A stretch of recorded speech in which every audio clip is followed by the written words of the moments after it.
कर्म बड़ा या भाग्य। जय श्री राधे। जय श्री कृष्ण। दोस्तों, जैसी करनी वैसी भरनी, यह कहावत तो आपने सुनी ही होगी। अर्थात जैसे आप कर्म करोगे वैसा ही आपको फल मिलेगा। लेकिन क्या आप इस बात पर यकीन करते हैं कि जैसा आप कर्म करेंगे वैसा ही आपको फल भी मिलेगा? आप में से अधिकांश लोगों के मन में यही प्रश्न जरूर उठ रहा होगा कि आखिर इसमें पूछने वाली बात क्या है। यह तो सत्य ही है कि जैसे हम कर्म करेंगे वैसा ही हमें फल भी मिलेगा। लेकिन एक बार अपनी आंखें बंद करके अपने आप से यह प्रश्न कीजिए, देखिएगा कि आपको इस प्रश्न का उत्तर स्पष्टता से नहीं मिल पाएगा। लेकिन आज की जो कहानी मैं आपके लिए लेकर आया हूं, इस कहानी के माध्यम से आप यह समझ जाएंगे कि आखिर कर्मों का लेखा जोखा हमारे जीवन पर किस प्रकार प्रभाव डालता है। एक समय की बात है, एक गांव में दो भाई रहा करते थे। दोनों ही कुशल थे, किंतु उनमें से एक बहुत ही क्रूर, घमंडी और बहुत चालाक था। वहीं पर दूसरा भाई बहुत ही शांत स्वभाव का और बहुत अच्छी प्रवृत्ति वाला था। बड़ा भाई, जो कि बहुत क्रूर, बहुत चालाक था, उसने धोखा देकर अपने छोटे भाई का सब कुछ अपने नाम करा लिया था और छोटे भाई के नाम पर कुछ भी नहीं बचा था। दोस्तों, उसे तो बस एक टूटी फूटी झोपड़ी मिली थी जिसमें वह और उसकी पत्नी रहा करते थे। उसकी पत्नी हमेशा बीमार रहती थी और उसे तरह तरह की यातनाएं, पीड़ा और कई समस्याओं का सामना करना पड़ता था। छोटा भाई बहुत गरीब था। उसके पास पैसे भी नहीं थे ताकि वह अपनी पत्नी का इलाज करवा सके। लेकिन वह बहुत शांत स्वभाव का था, अच्छी प्रवृत्ति का था। वह कभी किसी का बुरा नहीं करता था। फिर भी उसके मन में हमेशा एक प्रश्न रहता था। वह हमेशा अपने आप से कहता था, हे ईश्वर, मैंने कभी किसी के साथ बुरा नहीं किया, कभी किसी का बुरा नहीं सोचा, फिर आखिर मेरे साथ इतना बुरा क्यों होता है? मेरी पत्नी हमेशा बीमार रहती है, मेरे बच्चों को 2 वक्त का खाना तक नसीब नहीं होता और मैं चाहकर भी अपने परिवार को एक अच्छा जीवन तक नहीं दे पा रहा। आखिर ऐसा क्यों? वहीं पर दूसरी तरफ मेरा भाई है जो बहुत झूठा, चालाक और घमंडी है। उससे देखो, वह अपना जीवन कितना ऐशो आराम से जी रहा है। उसके पास ढेर सारा धन रहने के लिए अच्छा मकान और खाने के लिए अच्छे अच्छे पकवान हैं। वह तो अपना जीवन मजे में जी रहा है और मैं यहाँ पर घुट घुट कर मर रहा हूँ। उसे कोई परेशानी नहीं और मेरी परेशानियां खत्म होने का नाम ही नहीं लेती। यह सोचता हुआ वह इस विचार पर पहुंचा लगता है कि बुरे कर्मों का फल ही अच्छा होता है और अच्छे कर्मों का फल अच्छा नहीं मिलता। और देखते ही देखते यह बात उसके मन में घर करने लगी थी। ऐसे ही कई दिन बीत गए और अब छोटा वाला भाई और भी ज्यादा परेशान रहने लगा था, क्योंकि उसकी पत्नी की तबीयत ठीक होने का नाम ही नहीं ले रही थी। दूसरे गांव की ओर जा रहा था, तभी उसकी नजर एक साधु पर पड़ी। वह साधु एक द्वार पर खड़े होकर भिक्षा मांग रहे थे और दोस्तों, वह हमेशा केवल एक ही बात कह रहे थे, तेरे कर्म तेरे हिस्से और मेरे कर्म मेरे हिस्से। जब छोटे भाई के कानों में यह बात पड़ी तो उसे बहुत क्रोध आया।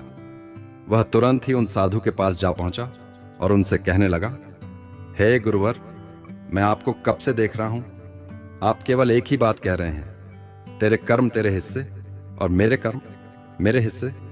क्या यह सत्य है? इस बात का जवाब देते हुए साधु कहते हैं, हाँ, यह बिल्कुल सत्य है। क्या तुम्हें इस पर यकीन नहीं? तभी वह छोटा भाई उन गुरु से कहता है, हे गुरुवर, लगता है आपको कोई भ्रम हो गया है। मैंने अपने जीवन में कभी कोई बुरा कर्म नहीं किया, ना ही मैंने कभी किसी के बारे में बुरा सोचा, ना किसी का बुरा किया। उसके बाद भी मैं हमेशा परेशानियों से घिरा रहता। तकलीफें दिन ब दिन मुझे और परेशान कर रही है। मुझे तो आज तक मेरे अच्छे कर्मों का कोई अच्छा फल नहीं मिला। फिर दोस्तों, आप यह कैसे कह सकते हैं कि अच्छे कर्मों का फल अच्छा मिलता है? मेरी पत्नी हमेशा बीमार रहती है और मेरे घर में खाने तक के लिए पैसे तक नहीं है। यहाँ तक कि मेरे बच्चे भी भूखे रह जाते हैं और फिर भी आप कहते हैं कि अच्छे कर्मों के फल अच्छे मिलते हैं। तभी बरसात ही शांत स्वभाव से उस व्यक्ति से कहते हैं, लगता है परिस्थितियों ने तुम पर बहुत गहरा प्रभाव डाला है। ऐसा प्रतीत हो रहा है कि तुम परिस्थितियों के आगे हार मान चुकी हो और इन कठिन परिस्थितियों ने तुम्हारी सोच को भी बदल दिया है। इसी कारण तुम ऐसा कह रहे हो। इस पर व्यक्ति कहता है, अरे जाओ जाओ, ऐसा लगता है कि खुद परिस्थितियों से हार कर दूसरे के घर भिक्षा मांगकर भोजन ग्रहण कर रहे हो और मुझे कहते हो कि मैंने परिस्थिति के सामने हार मान ली है। मुझे आपका यह बकवास नहीं सुना जा रहा। तभी उसे रोकते हुए साधु व्यक्ति से कहते हैं, ठीक है, तुम चले जाओ, लेकिन उससे पहले मेरा एक काम कर दो। पर व्यक्ति कहता है, अरे मैं कोई काम नहीं करने वाला, मैं तो जा रहा हूं।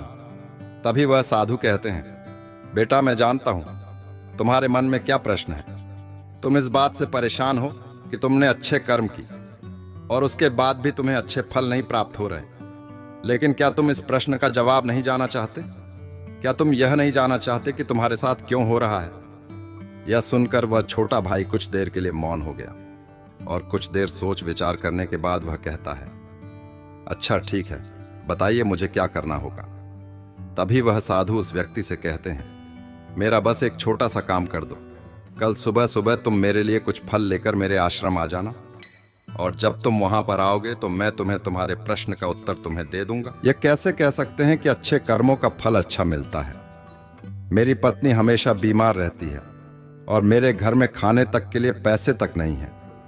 यहाँ तक कि मेरे बच्चे भी भूखे रह जाते हैं और फिर भी आप कहते हैं कि अच्छे कर्मों के फल अच्छे मिलते हैं। तभी बरसात ही शांत स्वभाव से उस व्यक्ति से कहते हैं, लगता है परिस्थितियों ने तुम पर बहुत गहरा चल दिए। लेकिन वह व्यक्ति कुछ देर के लिए वहीं पर खड़ा रह गया और यह सोचने लगा कि क्या उसे फल लेकर गुरु के आश्रम जाना चाहिए या नहीं। यही सोचता हुआ वह घर लौट आया। रात भर उसके मन में केवल यही प्रश्न था, मैं उनके पास फल लेकर जाऊं या ना जाऊं। देखते ही देखते सुबह होने लगी और अब उसने यह तय किया कि वह फल लेकर उन गुरु के आश्रम जरूर जाएगा। वह घर से निकलता है और कुछ फल खरीदता है, जिसे लेकर वह उन गुरु के आश्रम की ओर चल पड़ता है। उनका आश्रम थोड़ी दूर पर ही था और उनके आश्रम का रास्ता पास के जंगल से होकर गुजरता था, इसलिए उस रास्ते पर कोई हलचल भी नहीं होती थी और जगह जगह पर बंदर दिखाई दे रहे थे। जब वह फल लेकर गुरु के आश्रम जा रहा था, तभी उन बंदरों को देखकर उसके मन में यह विचार उठता है कि क्यों ना यह फल इन बंदरों को खिला दें। लेकिन तभी उसे याद आता है कि उन गुरु ने उसे वह फल आश्रम लाने को कहा है, इसलिए वह जैसे तैसे अपने मन को मनाकर उन गुरु के आश्रम की ओर चल पड़ता है और देखते ही देखते कुछ देर में गुरु के आश्रम पहुंच जाता है। वह उनसे कहता है, ये देखिए मैं आ गया और जैसा कि आपने कहा था कुछ फल लाने के लिए वह भी मैं लेकर आया हूं। अब तो मुझे बता दीजिए कि आखिर मेरे साथ ही ऐसा क्यों होता है। तभी साधु मुस्कुराते हुए व्यक्ति किसे कहते हैं, बताता हूं, लेकिन उससे पहले तुम मेरे एक प्रश्न का उत्तर दो। तभी वह व्यक्ति कहता है, कौन सा प्रश्न? तभी साधु कहते हैं, जब तुम मेरी आश्रम की ओर आ रहे थे और तुम्हारे मन में जब यह विचार था कि तुम यह फल उन बंदर को खिला दो, तो तुमने ऐसा क्यों नहीं किया? यह सुन वह व्यक्ति बड़ा आश्चर्यचकित हुआ। उसे यह समझ नहीं आ रहा था क्या आखिर जो विचार उसके मन में उठा था वह उन साधु को कैसे पता चला। तभी वह व्यक्ति दोनों हाथ जोड़कर उन साधुओं से कहता है, हे गुरुवर, यह बात तो मेरे मन में थी, किंतु आपको कैसे पता चली कि मैं बंदरों को फल खिलाना चाहता था? तभी वह साधु मुस्कुराते हुए उस व्यक्ति से कहते हैं, बेटा जरूरी यह नहीं कि मुझे यह बात कैसे पता चली, जरूरी तो यह है कि तुमने उन बंदरों को यह फल क्यों नहीं खिलाया। वह व्यक्ति कुछ देर के लिए सोच में पड़ गया और उसने हट बढ़ाते हुए उन साधु को जवाब दिया, क्योंकि आपने मुझे यह फल आपके पास लाने के लिए कहा था। तभी साधु उससे कहते, बेटा जिस तरह से एक बछड़ा हजारों गायों में खिलाऊंगा, इसलिए तुम यह फल उन बंदरों को ना खिला सके और यह फल तुम मेरे पास लेकर आए। इतना कहकर साधु फल उन बंदरों को खिलाना शुरू कर दिया। लेकिन वह व्यक्ति अब तक उन साधु की बात का मतलब नहीं समझ पाया था। वह साधु से कहता है, हे गुरुवर, आप क्या कहना चाहते हैं? मुझे आपकी बात कुछ समझ नहीं आई, कृपया करके मुझे साफ और स्पष्ट तौर पर समझाएं। तभी साथ मुस्कुराने लगे और उस व्यक्ति से कहते हैं, हम मनुष्यों को हमेशा से यही लगता है कि हम ही करता है और हम ही कर्म करते हैं। लेकिन वास्तविकता तो कुछ और ही है।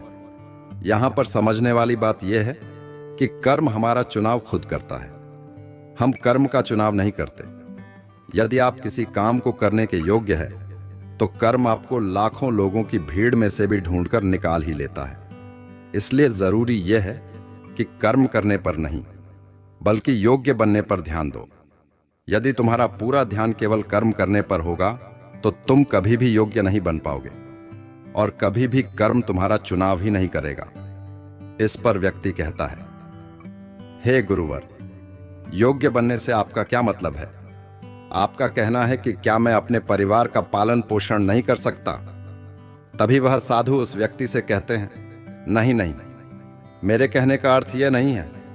मैं तो तुमसे यह कहना चाहता हूं, योग्य बनने के लिए जिन कर्मों की आवश्यकता होती है उसके लिए तुम्हें पहले छोटे छोटे कामों को करना शुरू करना होगा, और जब तुम उन कामों में निपुण हो जाओगे, कुशल हो जाओगे, इतने योग्य बन जाओगे तो बड़ा कर्म, या यूं कहे कि मुख्य कर्म, जिस कर्म के लिए तुम बने हो वह कर्म तुम्हें ढूंढ ही लेगा और वह कर्म तुम्हारे पास खुद ही चला आएगा।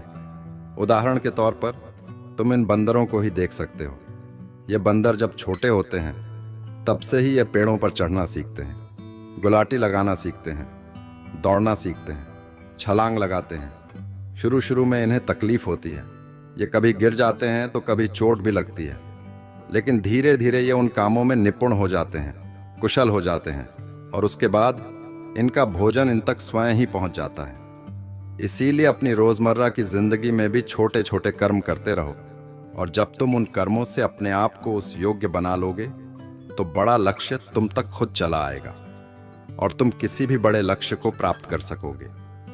आगे साधु उस व्यक्ति से कहते हैं, और यदि तुम योग्य बनने के लिए कर्म करोगे ही नहीं तो दूसरे लोगों के कर्म भी तुम पर हावी होने लगेंगे, तुम्हारे जीवन को प्रभावित करने लगेंगे। उदाहरण के लिए तुम्हारी पत्नी को ही ले लो। तुम्हारी पत्नी कई दिनों से बीमार है और उसकी तबीयत ठीक नहीं हो रही, और तुम ये सोचते हो कि पता नहीं तुम्हें किन कर्मों की सजा मिल रही है। पत्नी बीमार अपने कर्मों से है ना, कि तुम्हारे कर्मों से हो सकता है कि तुम्हारी पत्नी ने अतीत में ऐसा कोई कर्म किया हो जिसकी सजा वह आज भुगत रही है, और तुम्हारी पत्नी के कर्मों के कारण ही तुम्हें भी दुख झेलना पड़ रहा है, तकलीफ उठानी पड़ रही है, परेशानियों का सामना करना पड़ रहा है। यही कारण है कि तुम अपनी पत्नी के कारण आज दुखों में डूबे हुए हो, किंतु अब तक कुछ भी नहीं बिगड़ा। यदि तुम अब भी योग्य बन जाओ तो दूसरों के कर्म तुम्हें कभी भी प्रभावित नहीं कर पाएंगे।